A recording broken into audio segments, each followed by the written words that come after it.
All right, folks. Well, it was a really exciting first day at Mobile World Congress Americas. I know we all had busy schedules, just jam-packed with meetings, but we wanted to highlight tonight this sort of under-the-radar technology.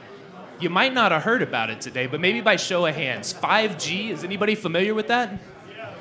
Okay, so you've very lighthearted audience too, I see. That's great. So we're going to talk a little bit about 5G and the enterprise and some of the applications that are going to take shape as these networks get deployed and mature. So before we get started, we're going to go down the line here and let these gentlemen explain to you what they do with their organization. So first off, Lindsay Notwell from Cradlepoint. Hi everybody, I'm Lindsay Notwell. I look after 5G strategy and our global operator relationships at Cradlepoint. All right, then Ron Emerson. All right, good to see everyone. I'm Ron Emerson. I'm the Global Director of Solutions and Strategy at AMD Global Telemedicine. Manish. Hi, good evening everybody. I'm Manish Watwani. I'm Executive Vice President, Global Product Management at Telit. We do wireless modules. I'm responsible for product definitions, including Gigabit LTE and 5G products at Telit. Good evening, everyone. Justin Blair from Verizon. I lead our wireless business products. We are very proud to be first to 5G. Hello, my name is Peter Linder. I'm heading up 5G marketing for Ericsson in North America. So I hope you're here all the way into the back. All right, so Verizon obviously made a big 5G announcement today, so congratulations to Justin and the team there. That's obviously a big deal, and there's lots of other 5G announcements that are in the pipeline.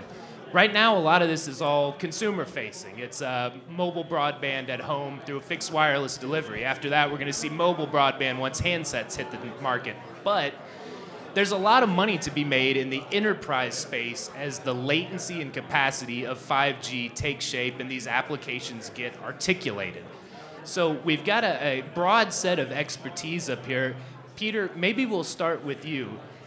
Right now, I know the focus is on getting these networks up and running and tested.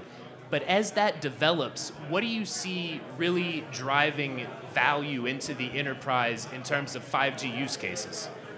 That's a really good question. So a lot of what we are seeing, we started to see a shift around 4 years ago with a lot of different companies approaching us, non-telecom companies, and saying, you know, we're driving our digital transformation right now. We think we're looking at more and more of our business that will be dependent on connectivity and connections in a new way.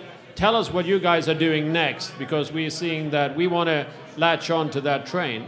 So what are we seeing for businesses and the differences between the shifts that we've been seeing before? All the previous Gs, when we went from 2 to 3 to 3 to 4, was very much consumer-centric. What we've seen the difference this time it's consumer and business straight out of the gate. It's mobile and fixed wireless straight out of the gate.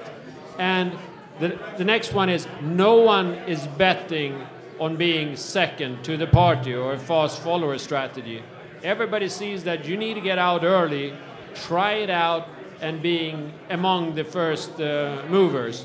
So we analyzed 940 companies in the beginning of the year.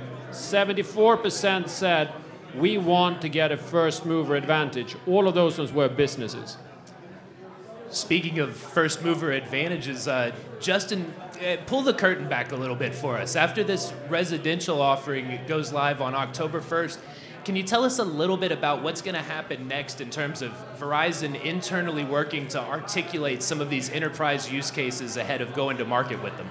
Sure, absolutely. So I think, you know, for us, 5G is really all about ubiquitous connectivity. So we're really seeing the lines blur between wireless and wireline. So if you look about fixed, you look about mobility, all of those things coming together and offering 5G to an enterprise means that they're going to be able to really invest in the technology that's going to give them all of the business needs that they need.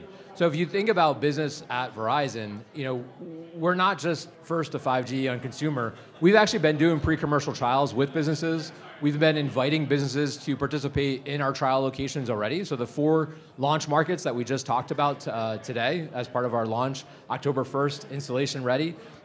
We can turn up businesses in those markets today if they're ready. So that's really what we're inviting our business customers to do, is think about how can they innovate? How can they actually take 5G today and start solving problems that they have today? What are those problems? We're not asking them about what kind of wireless problem they have, what kind of wireline problem they have. We're asking them, what's your business problems? What are those business problems you can't solve? You have no idea how to solve those. That's what we think 5G can do for you. All right, very good. And Manish, I know that Telit, you guys play in virtually every high-value enterprise and industrial vertical that's out there. How do you see this taking shape as 5G becomes broadly available? Where do you think it's going to make the most impact first for Telit? Well, I think I agree with what Peter and Justin said earlier. I think 5G is not just about consumer, it's about enterprises and industries as well. It's about really making 5G as the main means of connectivity to the last mile, right? When you talk about enterprises, if you look at the evolution, right, 3G was really a failover mechanism. LTE went from a failover to really a primary, semi-primary. 5G is moving towards being the primary mode of connectivity for the enterprises, especially when you talk about in context of distributed enterprises. And I think that's going to be the first use case. Of course, as 5G evolves, we'll see more use cases evolve with ultra-low latency, high-density connectivity. So, yeah. And Ron, you guys specialize in telehealth. I'd really be curious to hear, given all of the attention to this particular sort of application area, and even strong support from the FCC right now in terms of expanding the reach of medical professionals into rural communities, what can you not do today that 5G will let you do? No, that's a great question, but I think we first of all, when we look at care delivery models and why this is so important to telehealth and the healthcare system overall in all countries, if you look at the U.S. from 1960 to 2010, the cost of healthcare actually increased 5 times gross domestic product, right? But during that exact same time, we actually decreased in productivity by 0.3%, and we actually increased the number of people working in healthcare by about 3%. And the reason for that is we continued to provide the same delivery models that we historically have. So you get sick, you go see the doctor, you pay them your $90 or $100, and then you basically leave and you're not their problem anymore. And then accountable care came in, right? Accountable care came in, and what that's about is now you're starting to see healthcare professionals, they're being measured on quality like the rest of us are, right? And on what our productivity is. So now it's not just about the doctor seeing the patient, it's about being able to reach people where they're located, right? Because the doctors and healthcare organizations are getting paid in a capitated rate, like a lump set of money, and that's the way we're moving.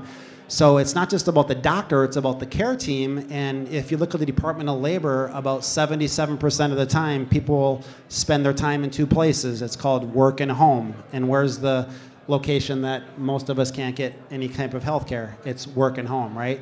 So having 5G to be able to provide that increased touch points for care coordination, for actually live interaction telemedicine is big. A couple specific applications that we see that are huge where 5G will help, and I have many of these going on right now. We're working, like one is in Australia with the flying doctors. That would be one, right? To have more increase. We can provide telemedicine, and the definition of telemedicine I'm going to use for my examples are a live interaction between a clinician and a patient from a distance, okay? And that's very important because a lot of what we do is we take large, amounts of data and we transfer it when it's asynchronous. It'll eventually get there. But when you're doing telemedicine and you're trying to provide the same level of care from a distance as if the patient was sitting next to you with the ability to assess the patient with scopes, with biometric data, have that live interaction, be able to talk to them. It's very unforgiving to packet loss, right? So that's why this is important. And I think and then I'll stop, but my one example I think that all of us can probably relate to, and no one raise your hands please, but how many of you have had someone that's been affected by a stroke, right? I think we've all kind of been there. Just an interesting statistic is we're working with a lot of ambulance services. So God forbid if any of us right now were to have a stroke, there's 2 types of stroke. There's a hemorrhagic stroke, which means you have a bleed. And then there's a ischemic stroke, which means you have a blockage, okay?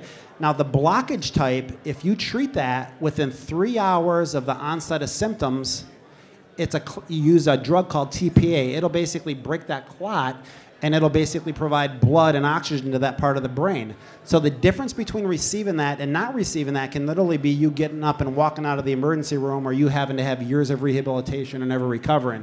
So what we're working on is how can we provide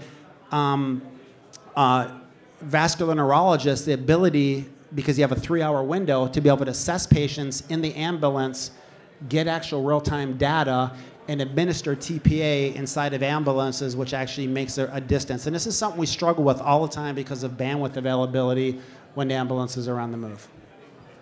Right, and Lindsay, you all work in a lot of different verticals. Public safety is one that comes to mind. As law enforcement and policing kind of evolves over time, how do you see this transition from 4G to 5G really driving change in that sector? Yeah, that's a great question. So, you think about the change from each generation, and many of us in this room are old enough. I started in the wireless data business in the 1G days. That was analog, and we were lucky to be we could almost count the bits as they flew through the air. When 2G came along and it started to get to digital, when 3G, we said the mobile office is here, and the reality was, you had to kind of be stout of heart or a road warrior. 4G started to make things real in terms of being able to conduct business, let's call it. That could be a first responder, let's just call it in that general term. But what we found was it just whetted the appetite of the kinds of applications that we can do. And 4G just ran into some walls, a victim of its own success, so to speak, because, let's just take one good use case of a first responder, a fire person, who's got to be in a building. This is a life and death scenario, and it's all about information right where you need it and at the speed and latency to be able to do that. So the ability to have floor plans delivered on a helmet visor. These are real applications today. And in 4G, it's good, but now when you're talking about, milliseconds of latency that could mean life and death, that's the kind of thing we're talking about. So it's the ability to take the kind of applications that we used to dream about and now take for granted. We'll look back 10 years from now and say the same thing. And these are the kind of applications that at the time we didn't think we could have, and now we can't live without. And that's just, first responders, just one example. This applies broad-based. It will usher in new paradigms of business for enterprise.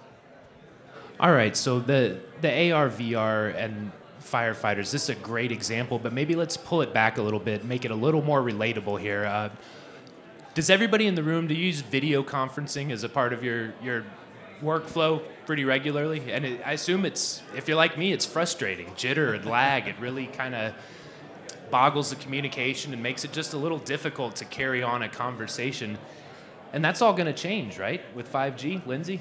Yeah. So we talk about first responder and real cool applications, but some of the best future applications we can look at in our rearview mirror, right? So that's a great example. I'm a remote employee. My headquarters is halfway across the country, and I would choose better audio over video because it allows me to participate better. But that's because I can't have the option today in that world. So 5G will absolutely usher in a better world of remote working, which today you do because you have to do, but not because it's effective at doing it. It will absolutely shift time and place for enterprises from a productivity standpoint. And Justin, is that a feature that Verizon could deliver using a fixed wireless access deployment model to a maybe small to medium-sized business? Could you get rid of the jitter for me? Yeah, absolutely. I think one of the key things that we focused on as we developed 5G, as we started with a technology forum standard, moving on to the new radio standard soon, is about millimeter wave technology. So I think if you look at 5G, you got to ask yourselves, what really is that? What is it made of? And so for Verizon, 5G is all about ultra wideband. It's using that millimeter wave technology. We operate at 28 gigahertz, 39 gigahertz. You're talking about almost a gigahertz of spectrum. That is huge pipe of spectrum to be able to do that. And that's going to give you that faster download speeds and much slower latency, or much faster latency. And not just the download speeds, but the upload speeds. Because video, for that to actually work and have that interactive conversation, it has to be in both directions. That's what 5G is really going to offer to us. So we feel really bullish about that, not just from a fixed wireless perspective, but mobile. So we'll have mobile very soon. We've talked about adding a Moto mod to a Motorola device that we already have available today. That's going to allow you to do that kind of experience on your phone, not just fixed, but anywhere you are where we have that millimeter wave technology deployed. Peter, what is the global view on fixed wireless? Obviously a big discussion point here with the Verizon announcement, but I was talking to one of your colleagues in Stockholm a few weeks ago, and as he was going through 5G use cases, he mentioned enhanced mobile broadband, mission critical, massive IoT, and I thought he was going to stop, but then he threw fixed wireless in there. So what is the global opportunity around fixed wireless, and what are you hearing from your customers? I think we're seeing that for fixed wireless, first everybody treated like as a use case. That is something that we do. I think we treat it more as like a category of use cases today. See, a couple of things are standing out. The first one is like in urban areas. We don't see the fixed wireless going to replace fiber. But in urban areas, we face a scenario. Some is going to get fiber, others don't. So fixed wireless can be a very powerful technology to reach the people in urban areas that have not and are very unlikely to get fiber. If you move out in the countryside, we have a fixed infrastructure for the fixed phone with some kind of DSL services on it. We go far out in the rural areas, and we get a mobile service, both in the need of being upgraded to like something in the future. It's very unlikely that we're going to put in 2 new infrastructures in those scenarios. So a mobile infrastructure that can serve both powerful mobile services as well fixed wireless access applications across the same network. The third application is very focused on businesses. A lot of the businesses, they're living the gig dream and want to have the gig and the fiber connected to their business. But we see potential. Certain businesses you cannot reach efficiently, either because there's a road there, or it's a parking lot, or a river, or they want it really, really fast. Those businesses can be reached with fixed wireless. And for businesses that are already connected with fiber, fixed wireless can be a good backup path since people are paying more attention. The last segment is very much about indoor environments where fixed wireless can play a key role. What we've seen in some of the pilots has been quite surprising. We've seen that whenever we put in a radio, we typically can take out 10 Wi-Fi access points. Whenever we put in a mobile radio, we can take out 20 location access points. So there's a lot of potential to do essentially play. What is it on the indoor side that we can do, which is an alternative to wires and Wi-Fi the way we have known it in the past? So those are the 4 kind of segments that we're seeing across the globe in the category of fixed wireless access. Right, very good. And Ron, you gave us a great definition of telehealth and a fantastic example of how it can really drive improved patient outcomes. But as it specifically relates to AMD's business and 5G, when it's time to write a check, is the return going to be there to justify the investment? Well, there's definitely 2 sides to it. There's the residential side, which is going to allow people to be able to connect to their healthcare professionals in a way that they never could in the past. That's one side of it. And then there's the enterprise side of it, where you're going to see healthcare systems and organizations. And I think all of us, when you look at healthcare, we'll focus on the U.S. a little bit. We're all incentive driven, right? We all have numbers, or we all have incentives that we have to make. Healthcare is no different. They have to make their, and the way that happens is that the incentives change, and the incentives are finally changing, where if they can't reach out and effectively change their care delivery models from the way we do it now, then they're not going to be in business, because they're not going to be able to keep people healthy. They're going to get penalized and all of these other things. So 100%. I see it as from an application perspective, starting with the enterprise side, pushing out, but then on the other side, just the residential, it'll slowly filter in, and when they realize they can utilize these other applications. And Lindsay, what's your perspective on this? What's really going to drive enterprise investment in 5G? Yeah. So to me, to me, it all comes down to business paradigms. I mean, let's face it, the job of a CIO is to do one or more of three things: make money, save money, or create a competitive advantage. And if you look back in the rearview mirror, you can see some of these new business paradigms. It started with retail stores, and soon we had the concept of a kiosk. You think of a kiosk, it's simply a retail store without a human, right? So it's a different cost model, it's a different paradigm, and it works well for what it works. What I believe 5G will usher in is a whole new business paradigm, if you will. And Ron talked about this. Let's just focus for a moment on the use case of telemedicine. So now we can take a kiosk, if you will, with sensors, you know, otoscopes, stethoscopes, all those scopes that I sure wouldn't know, but you know. And now we can actually add back in the human element, but on a leveraged basis. So I've got this centralized doctor who then can service multiple patients. You know, my counterpart calls this the Uberization of the doctor, right? And so it gives us the ability to start a whole new set of business paradigms that now give us capabilities we couldn't do. And so I believe what we'll see is, I call the category remote SME, or subject matter expert. So now I can take very low cost, either people or things that are out in the field, and then leverage a centralized expert in a very cost-effective fashion to either make more money, save money, or create a competitive advantage. And it's with that palette of colors that 5G delivers that will enable customers and companies to be able to do that. You're going to see all sorts of things like that. Peter, I've talked to a number of your colleagues about just how 5G is going to totally revolutionize industry and enterprise, industrial robotics and automated manufacturing and all of this. From an investment standpoint, these companies move very, very slowly. So give us an idea of how you communicate the value proposition into these enterprises and industries that could really benefit from an investment, but because it's not really easy or a natural thing to do, they might be hesitant. I think a lot of the conversations I've been surprised by. At first I thought it was like, yes, this is going to be a hard sell. You have to talk to them about 5G, getting to know about 5G. What I've seen that is most people I talk to, they know, they have an idea about what 5G is. They might not have all the different details, because our language, when we talk about 5G, URLLC and stuff like that, not everybody gets it.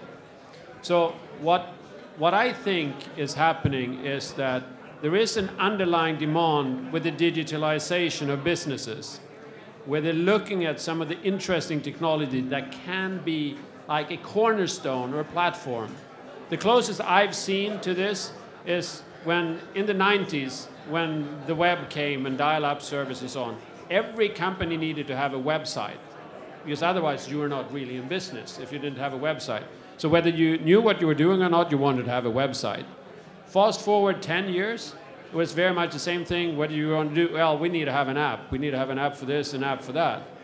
And my feeling is that when we now are talking about 5G, people don't have a clear opinion what it is, but they believe in that there is a power there, and it's a power that have transformed all previous generation of taking a significant leap forward from 2 to 3 to 4. We didn't have all the things right when we talked about 3G. We talked about mobile internet and 20-character screen. And we talked about WAP as the underlying fuel for everything. And we talked about video telephony. None of that really happened at that point in time. But we brought an extremely powerful platform for feature phones and things to happen when we moved to 3G. So I think that what I'm picking up and seeing, that there is a stronger excitement out there. And not everybody can articulate what they want to do, but they're really excited about doing things right now. And going back to the studies we did this spring, 3/4 of the companies said that they were expecting both improvements in their offerings and cost savings. So down to the two things here, like, well, perhaps not leaving out competitive advantage, but if there's such a strong belief And especially in this market here in North America, whenever we decide to do something, it tends to go really, really quick. I think somewhere there is the nucleus of the power that I see. And Justin, as Verizon sorts to articulate the enterprise value proposition for 5G, are you selling a technology or are you selling a business outcome? What's the messaging that you take to a potential client? Yeah, absolutely. I think it's a little bit of both. I think we've got a little bit of a business outcome. We want to make sure that one, they see big business value out of it. So we are seriously asking the question of what are the business challenges you woke up with this morning? Not what are you trying to solve that you can't solve because you can't find it cheap enough or you can't find the technology. But what did you wake up this morning? It's a new problem. I think from a technology perspective, just to kind of piggyback on some of the things that Peter said, we are seeing and hearing a lot about coverage. We are seeing the need to connect things that were never connected before. So even things that you could connect with wires, it doesn't work well enough. There's not enough wires. I can't move my equipment around because I'm going to lose my competitive advantage because if I invest in putting wires in, I won't be able to keep up with that technology. So we believe that 5G was really going to help you provide that wireless coverage in a very dense location, even in building, and that's going to really drive a big business outcome, but really kind of change the way we look at technology. 5G, like I said earlier, is all about bringing these technologies together. So it's not just about replacing Wi-Fi. I don't think that's the reason why we're doing 5G is to replace Wi-Fi, but it's about saying Wi-Fi solves very specific challenges for businesses today, but there's challenges you can't solve with Wi-Fi. So what are those things that 5G can help you solve? And you know what? Maybe 4G can do that for you today. So let's start there. We'll put in 4G, we'll put in 5G, we'll have some things running on 5G, some things running on 4G, something running on Wi-Fi, but I can put all of that back onto the same backbone network core and deliver that type of service to an enterprise. That's new. They haven't been able to have that, clearly customized, configurable connectivity for the enterprise. Right. And, Manish, Justin mentioned it, Wi-Fi, 4G, 5G, and then within 5G, low spectrum, mid-band spectrum, high-band spectrum. Does that fragmentation present any sort of challenges as you work with your partners on developing IoT products? And if so, how do you manage that? Well, in a lot of ways, if you look at spectrum allocations for 5G, it's a lot less fragmented than what LTE was. I mean, if you look at the list of LTE bands in the 3GPP specs, you're talking about 75 plus bands already. Whereas when you're talking about 5G, you just have at a high level, only 3 pockets, right? You have, on the low band, you're really talking 600-700 megahertz. On the mid band, you're talking about somewhere between 2.5 to about 4 gigahertz. And pretty much every country outside of US is harmonized around the 3.5 gigahertz. And then, of course, you have the millimeter wave aspect, right? Most of the challenges in the sub-6 spectrum have already been solved by LTE in some ways. What's new about 5G is really millimeter wave spectrum. I think there are some challenges that the industry has to solve, especially around the antennas and the massive MIMO aspect of it. But I think we are fairly close to solving that as well. And Ron, I'd love to hear from you here. I mentioned rural telehealth earlier. So as 5G gets deployed and offered up as a commercial service, naturally it's going to start in metropolitan areas and go from there and ideally have a strong gigabit LTE surround as it grows. But from your point of view, how important is extending this type of capacity and latency into rural America? How important is that to creating these positive patient outcomes as it relates to telehealth? Yeah, I mean, I think we'd all realize there's quite a few studies out there that show that there's a correlation between access to care and quality of care. So depending on where you live and what sort of specialty services or access to care you can receive depends on the clinical outcomes. And just to go back, but I think what's really going to push it, and I didn't really press on this as much, but I agree with you 100%, Lindsay. It's healthcare organizations today meet with probably 3 to 5 a week. They want to know how they can decrease cost, how they can increase revenue, or how they can meet the new regulatory mandates that are coming out as we're shifting away from fee-for-service more towards capitated rates.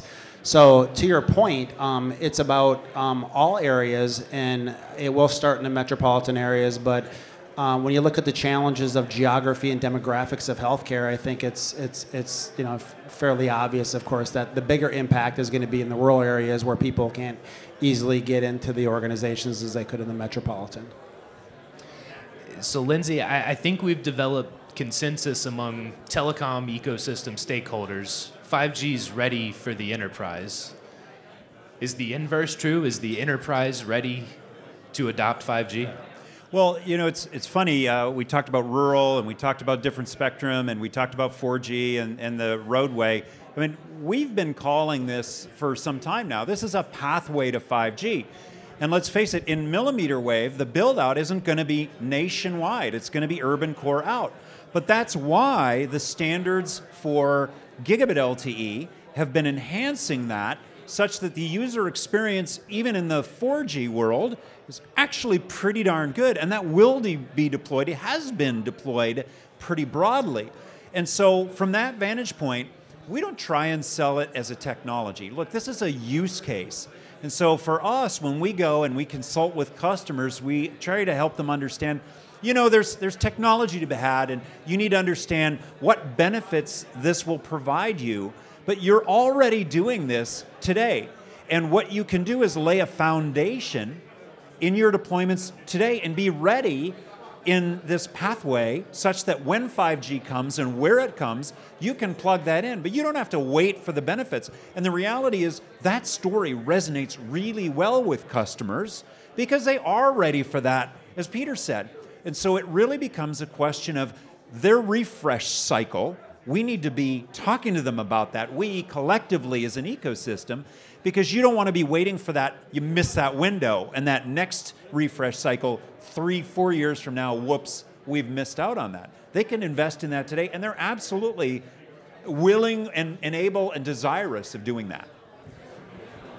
I also think that we have, on the spectrum side, a little bit all the question as well, so how fast is it, and how far does it go? I think we can, as an industry, help people better understand what the spectrum is all about. Because up until now, we've been working in low and lower parts of mid-band spectrum. That's, if you're a golf player, that's like playing with your driver and your long irons. You hit pretty far. It's not super always accurate. What a lot of 5G brings is like the spectrum, which is more like the short game. Your wedges is the higher end of the mid-band spectrum, and then the putter is is the high band. And so the question is not like to ask, well, I'm going to play a round of golf. Which golf club am I going to pick? Well, now the game is about using all 14 clubs. So getting down to a point where we can use, well, we can do 600 for this, we can do 3.5 for that, we can do 28 for this. And us helping all industries actually seeing this is the best choice in each and every given situation. I think that will help the understanding of what 5G is and what it does, perhaps getting a little bit away from the speed and that kind of thing, and more, hey, we got more options now. We can tailor it more carefully for what you were trying to do. Just a quick follow-up, Peter. A lot of what we've talked about is latency-sensitive applications that 5G is going to enable, which requires a distribution of compute power, a move to the edge, whatever you like to call it, MEC or multi-access edge computing. I believe you all recently updated your RAN portfolio to include RAN compute. Can you maybe just touch on how that is going to help drive this compute to the edge in support of these latency-sensitive applications? Yep. So there's a couple of really interesting movements going on in the networks right now. Part of it's on the core side, where we're saying that if we're going to reach to these very low latencies, we're going to distribute portion of the core network closer and closer to the subscribers. Today we have core sites. Perhaps we double the amount of core sites. We push it out even further. Or in order to serve certain enterprises, we will have to bring the core networks all the way down to the enterprise. So they have a contained model, therefore, I say, control the whole experience. At the same time, we have another development going on the radio side, where we are sort of centralizing and pulling together baseband solutions, pulling them higher up, and in addition to serving a number of macro sites, also serving a large number of small cells. These two movements, the distributed core moving out and the centralization of radio being brought up, those two things are coming together at a point in the network where it, like if we should reach optimal performance, we need to define what those kind of points are, and also seeing what are the workloads that are ready to move out there, or workloads that today in the enterprise environment move up to those kind of locations. Because those locations and the third-party applications, the workloads, tend to go like hand in hand to leverage latency. And what we launched early this week was like RON Compute, where we're seeing is optimized hardware to put in those locations that can host a variety of the most performance-critical applications. It's not going to host everything, but we are like throwing some things into play here, actually seeing how can we leverage and rethink that and take the best out of centralization of radio, distribution of core, and third-party applications. Because I think that it's not so much about just throw it out, distribute it, and let's get going. It's most likely a journey that's going to take in a number of different steps here as we move down the road.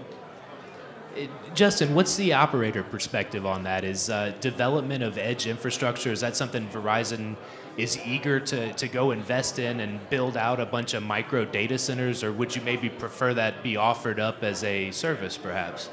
So, I mean, I think the answer to that is we're already there. So, when we talk about centralized radio access network, we've been doing that for a number of years now. So we're centralizing all of the brains of the cell sites into a single location and then running remote radio heads off of that, right?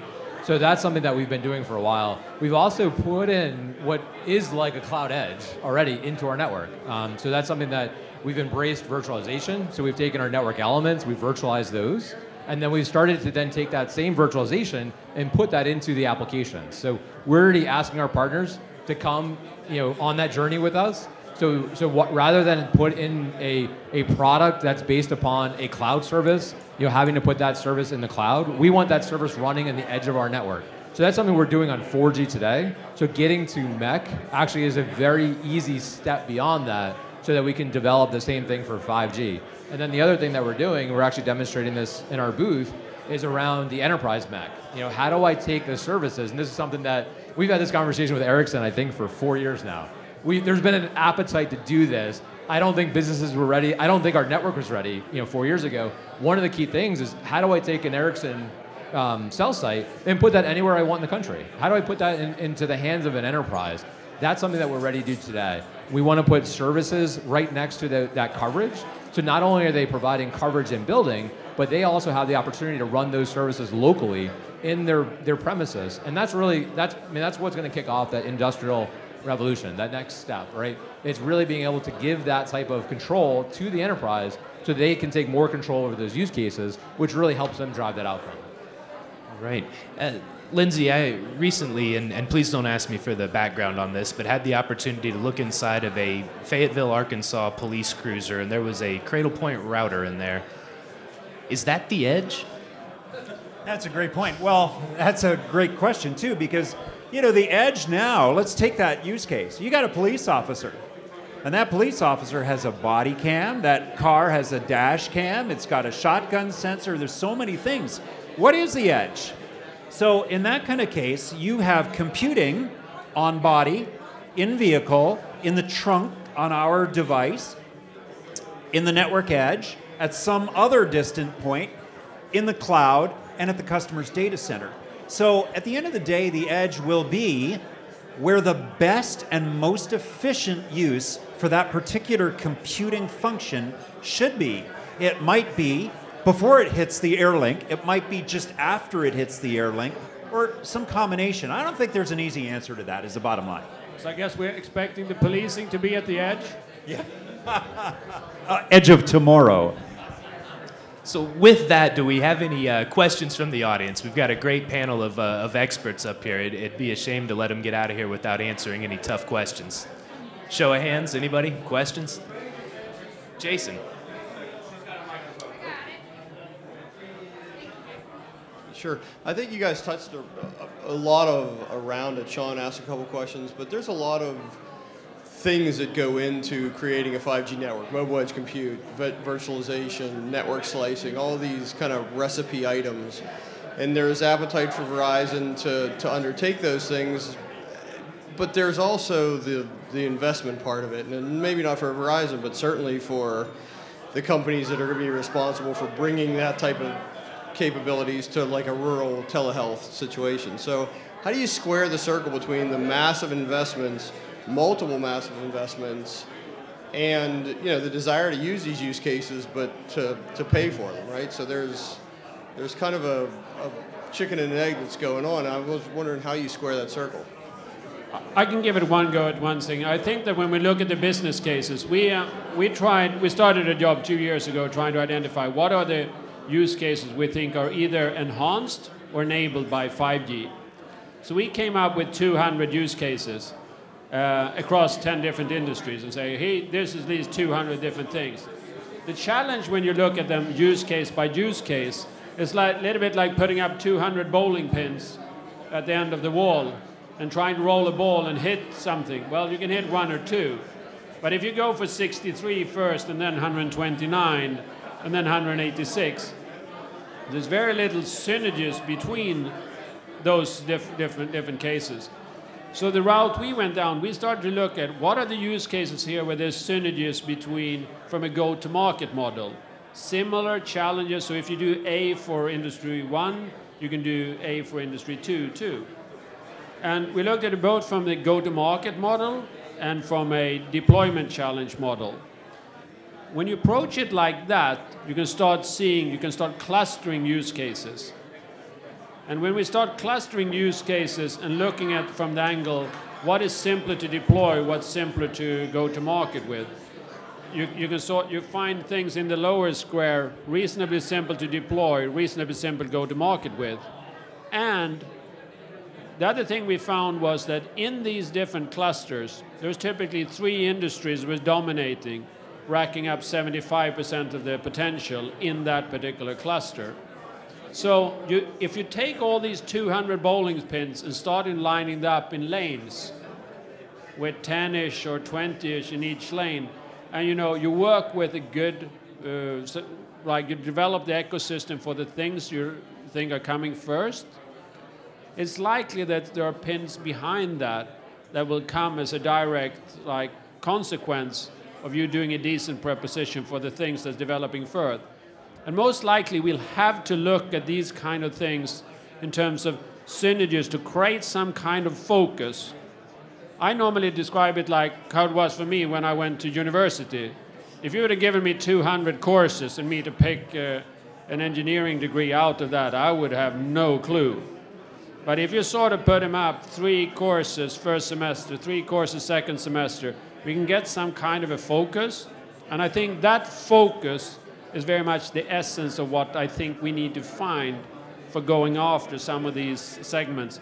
And so we can put a ring around a bunch of things that we most likely can go after, so that we're building up the business cases that way, rather than looking at totally individually and decoupled.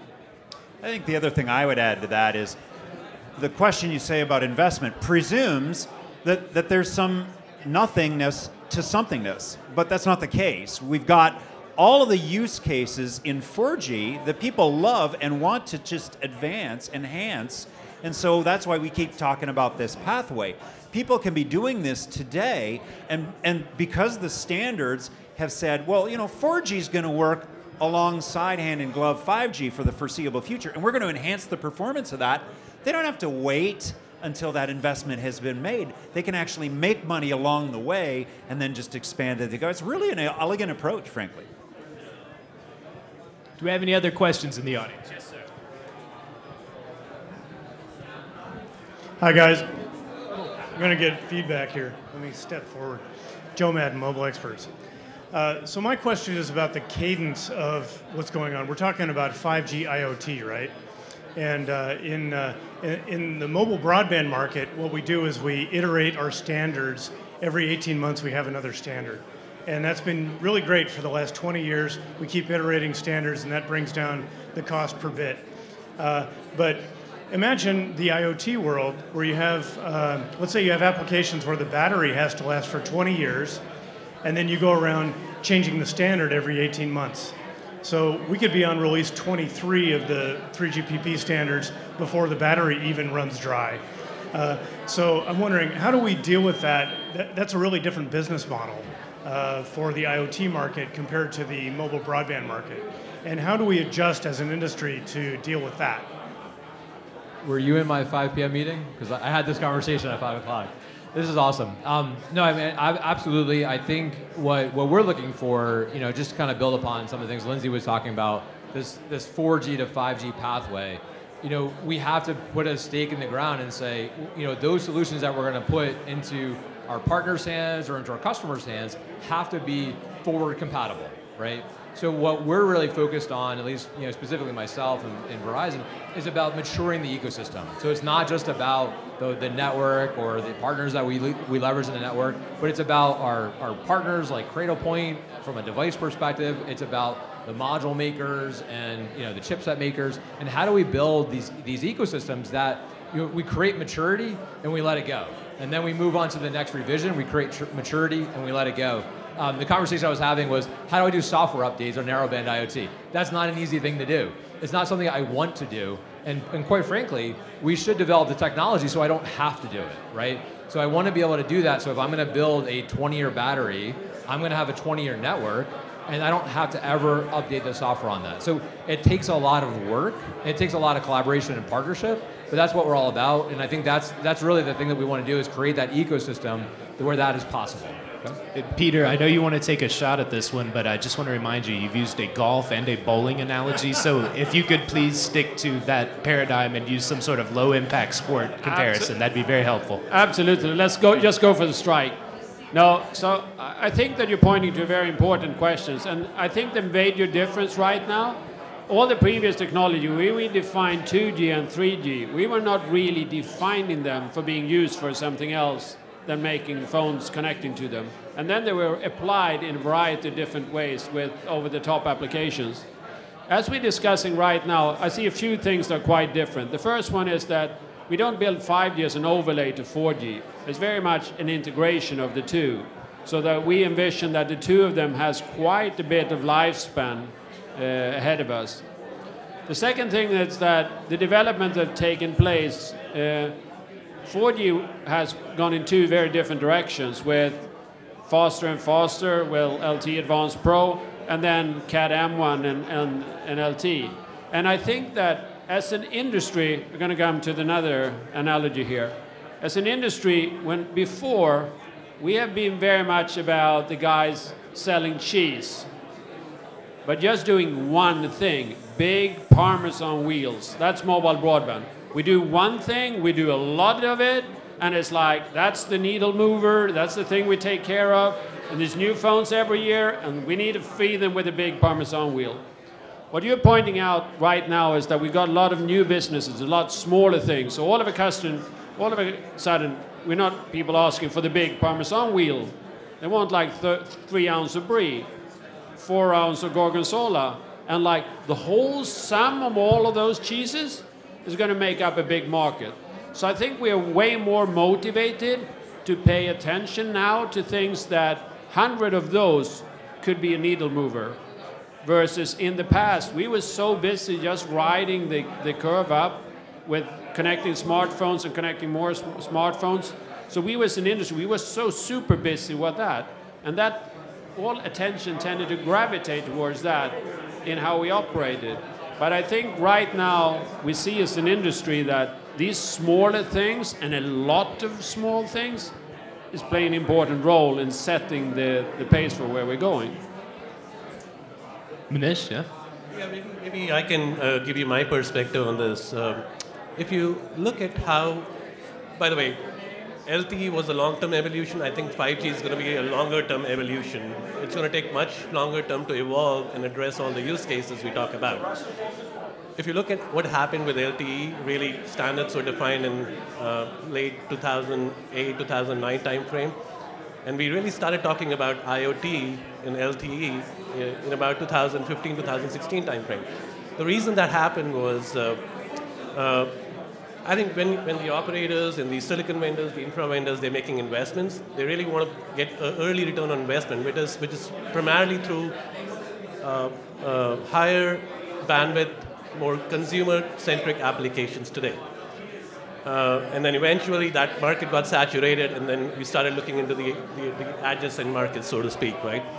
With 5G, initially, we're already talking about mobile and fixed, right?